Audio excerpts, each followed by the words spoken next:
لیکن اس کی ہوشیاری اور ذہانت کی عالم ہے اس چھوٹے سے پرندے کا کہ اندر اللہ تعالیٰ نے اتنا عقل رکھ دی ہے کہ وہ ایک پرندہ جو مکھی جتنا ہوتا ہے، جگنو یہاں تو نہیں ہوتے لیکن جہاں ہوتے ہیں وہاں لوگوں نے دیکھے ہوں گے، مکھی جتنا بڑا ایک پرندہ ہوتا ہے، اور اس کے پروں میں ایک ایسا مسالہ لگا ہوا ہوتا ہے یا ایسی کیمیکل سے اللہ تعالیٰ اس کا پر بناتے ہیں کہ جب وہ پر بند کرتا ہے کھولتا ہے تو اسپارکنگ ہوتی ہے پروں میں سے، اور وہ روشنی نظر آتی ہے، بالکل اسی طرح جس طرح آپ کوئی اندھیرے میں چیز لگا دیتے ہیں اور اس کے اوپر جب لائٹ پڑتی ہے تو وہ چمکتی ہے، کیا کہتے ہیں اس کو؟ ریفلیکٹر۔ تو پڑی اس سے چڑیا تو بہت بڑی ہے، مکھی جتنے پرندے میں اللہ تعالیٰ نے ایسے ریفلیکٹر لگا دیے ہیں کہ جو اندھیرے سے چارج ہوتے ہیں۔ آپ نے جو ریفلیکٹر بنائے ہوتے بہت سارے کیمیکل بنا کے ایسا مسالہ بنا لیے کہ جب اس کے اوپر روشنی پڑتی ہے تو اس میں چمک ہوتی، لیکن جگنو انسان کی اس ایجاد سے زیادہ باشعور ہے، باخبر ہے کہ وہ اس کے اوپر جو ہے وہ اندھیرے میں ریفلیکٹ ہوتے ہیں، اندھیرے میں اس کے اندر ایک روشنی بنتی ہے۔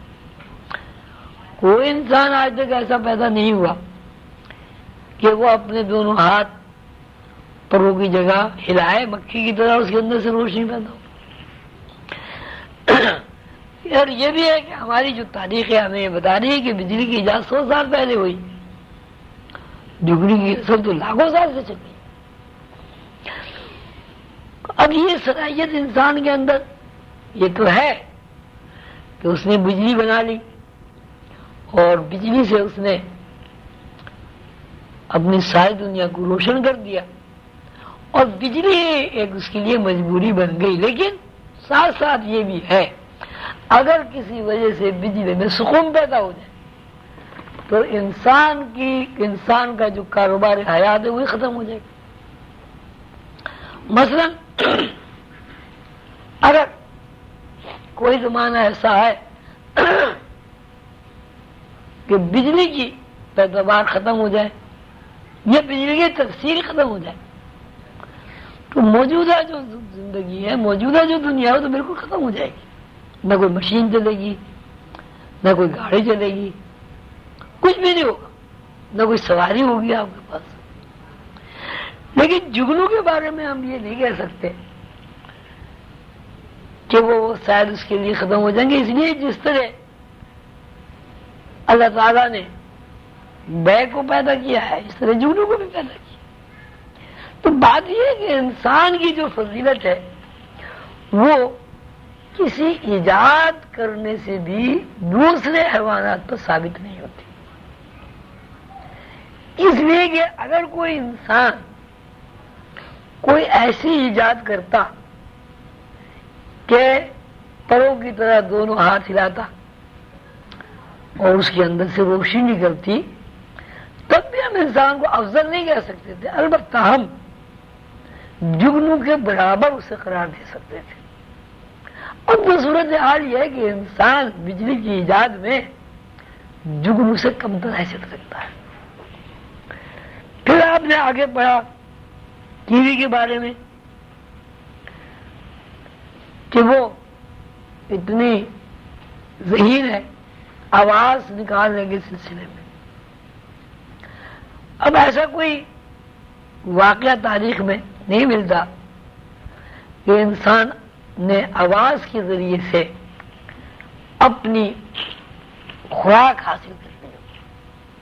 پوری تاریخ انسانی میں ایسی ایک بھی مثال نہیں ملتی کہ انسان نے کوئی آواز نکالی ہو اور سیب گرنے شروع ہو گئے ہوں، امرود گرنے شروع ہو گئے ہوں، گیہوں کی پیداوار ہو گئی ہو، کوئی ایسی مثال دنیا میں نہیں ہے۔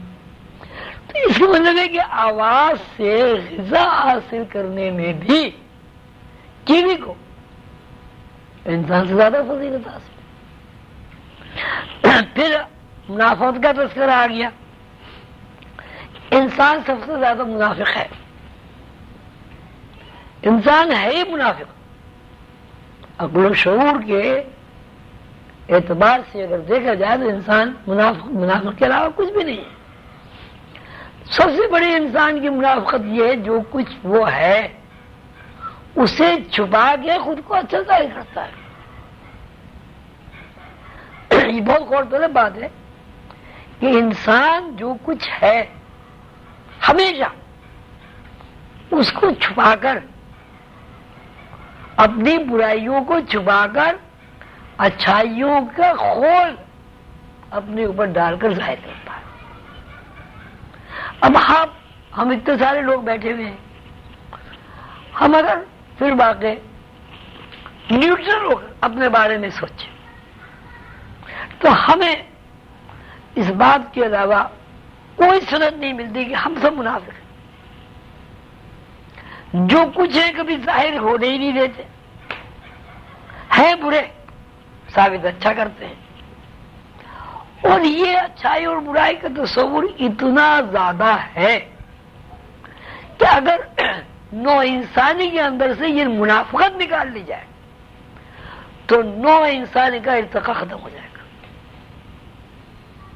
نوع انسانی کا جو ارتقا ہے اس کی بنیاد یہ ہے کہ انسان اپنی برائیوں کو چھپا کر، اپنی کمزوریوں کے اوپر پردہ ڈال کر جائز ناجائز طریقے سے خود کو اچھا بنا کر پیش کرتا ہے. جتنا وہ اپنے آپ کو چھپاتا ہے اور جتنا وہ اپنی برائیوں کو چھپا کر خود کو اچھا ثابت کرنے کی کوشش کرتا ہے، اسی مناسبت سے انسانی ارتقا ہوتا ہے.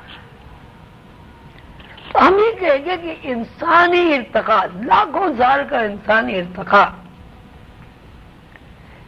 منافقت کے اوپر قائم ہے. جبکہ وہ منافقت بھی ایسی منافقت ہے کہ وہ اس منافقت کو منافقت سمجھتا ہی نہیں ہے اور نہ وہ اس بات پر تیار ہے کہ مجھے کوئی منافق ہے یا کوئی میں منافق ہوں. آپ نے جتنی بھی بزرگوں کی، بڑوں کی، دانشوروں کی، سائنسدانوں کی